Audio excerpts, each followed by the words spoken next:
học cách chia tay văn minh trong cả tình yêu và quan hệ làm ăn.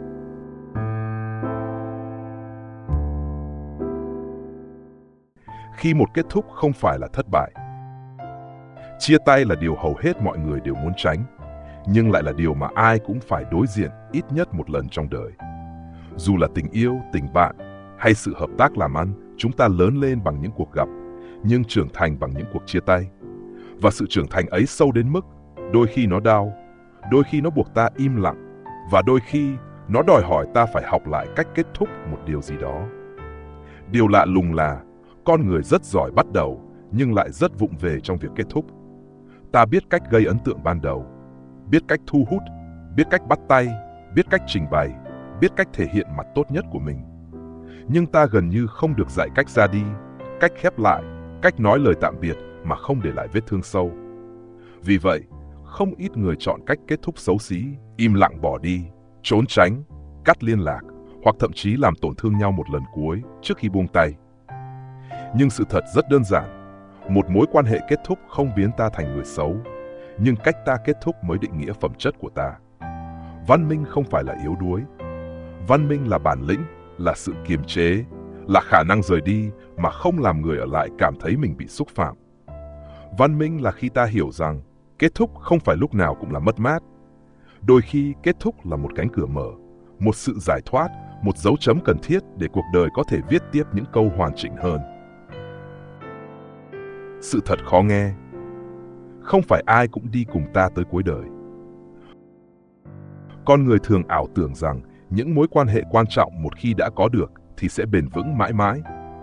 Nhưng sự thật là mỗi giai đoạn của cuộc đời ta sẽ gọi đến những người phù hợp với giai đoạn ấy. Và khi ta thay đổi, những người từng rất thân có thể trở nên xa lạ. Điều này không phải lỗi của ai, nhưng cũng không có nghĩa ta được quyền chia tay theo cách ích kỷ hoặc thô bạo. Sự trưởng thành là khi ta biết nhìn thẳng vào thực tế rằng không phải ai cũng sinh ra để đi cùng ta đến cuối đường. Một số người chỉ đến để dạy ta một điều. Một số người chỉ xuất hiện để giúp ta vượt qua một chặng. Một số người chỉ gắn bó đủ lâu để cho ta một ký ức. Và một số người phải ra đi để ta có không gian cho những điều tốt đẹp hơn. Vì vậy, chia tay không phải là kết thúc của thế giới. Đó chỉ là khoảnh khắc ta dừng lại, nhìn nhau một lần nữa với sự tôn trọng và nói cảm ơn vì tất cả những gì đã từng. Chia tay trong tình yêu, bài kiểm tra cuối cùng của sự tử tế. Tình yêu là mảnh đất dễ sinh ra tổn thương nhất. Người ta đến với nhau bằng khao khát, bằng mong đợi, bằng giấc mơ, nhưng đôi khi họ rời đi bằng nước mắt, bằng tuyệt vọng, bằng sự tan vỡ. Nhưng chính vì tình yêu từng đẹp, chia tay cần được làm bằng sự tử tế. Không ai được quyền làm người từng yêu mình phải chịu cảm giác bị xúc phạm chỉ vì bản thân muốn kết thúc. Không ai nên biến một cuộc tình thành chiến trường vì cái tôi bị động chạm.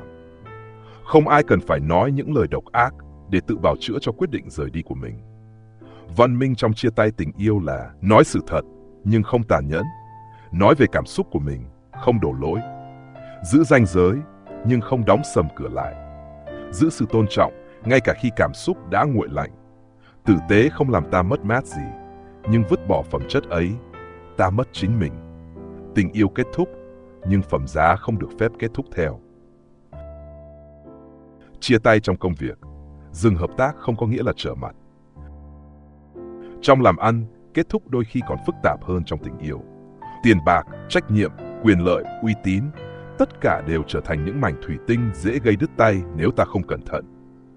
Nhưng dù phức tạp đến đâu, ta vẫn có thể học cách rời đi mà không biến quan hệ làm ăn thành sự thù địch.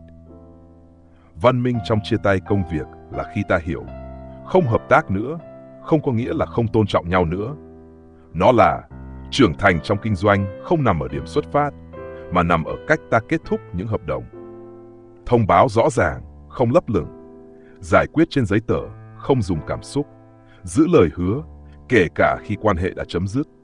Không nói xấu đối tác cũ chỉ để chứng minh mình đúng. Rời đi tử tế đôi khi còn mở ra nhiều cánh cửa hơn là cố níu kéo một sự hợp tác đã không còn phù hợp. Im lặng không phải là chia tay văn minh. Nhiều người nhầm lẫn, im lặng bỏ đi là cách kết thúc nhẹ nhàng nhất. Nhưng im lặng không phải là văn minh.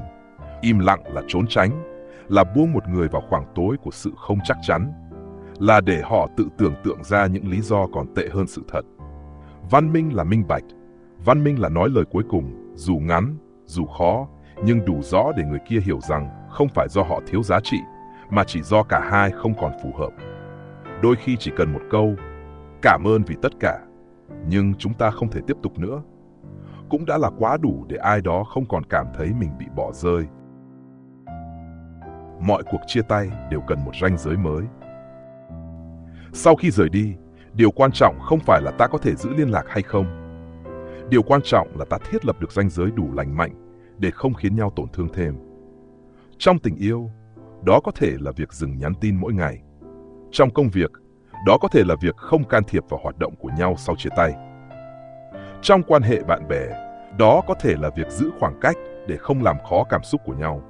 Ranh giới không phải để tạo khoảng cách, mà để bảo vệ sự bình yên sau kết thúc. Không có ranh giới, mọi thứ sẽ đứt đoạn theo cách hỗn loạn nhất. Có ranh giới, mọi thứ kết thúc trong trật tự và sự tôn trọng. Tha thứ, món quà cuối cùng ta có thể trao khi chia tay. Tha thứ không phải là xóa bỏ ký ức. Tha thứ không phải là làm lại từ đầu. Tha thứ là nhìn lại quá khứ mà không còn muốn trả thù. Và tha thứ luôn là phần khó nhất trong mọi cuộc chia tay. Nhưng chính nó giúp ta bước tiếp mà không mang theo những mảnh thủy tinh vỡ trong tâm hồn. Tha thứ là món quà ta trao cho người khác, nhưng cũng là món quà ta trao cho chính mình. Bởi vì mang hận thù trong lòng là cách nhanh nhất khiến ta bị kéo lùi. Văn minh trong chia tay là biết ơn những gì từng có, chấp nhận những gì đã mất và buông bỏ những gì không cần giữ nữa. Kết thúc văn minh là cách ta bảo vệ tương lai của mình. Một kết thúc xấu xí có thể theo ta nhiều năm, nhưng một kết thúc tử tế lại có thể trở thành bệ phóng cho những điều tốt đẹp hơn. Người từng hợp tác với ta có thể không còn xuất hiện trong cuộc đời ta nữa. Người từng yêu ta có thể trở thành ký ức xa xôi. Người từng đồng hành có thể bước đi trên một con đường khác. Nhưng cách ta nói lời tạm biệt, điều đó sẽ ở lại, và nó luôn nói rất rõ ta là ai. Kết thúc văn minh là một dạng phúc đức, bởi vì cuộc đời rất rộng và ta sẽ gặp lại nhau theo những cách không ngờ nhất. Hãy chia tay sao cho khi nhìn lại, ta không thấy xấu hổ với chính mình. Hãy kết thúc sao cho tương lai vẫn còn chỗ cho những điều đẹp hơn xuất hiện. Điều ta giữ lại sau mỗi cuộc chia tay không phải là người kia, mà là bản lĩnh của chính mình.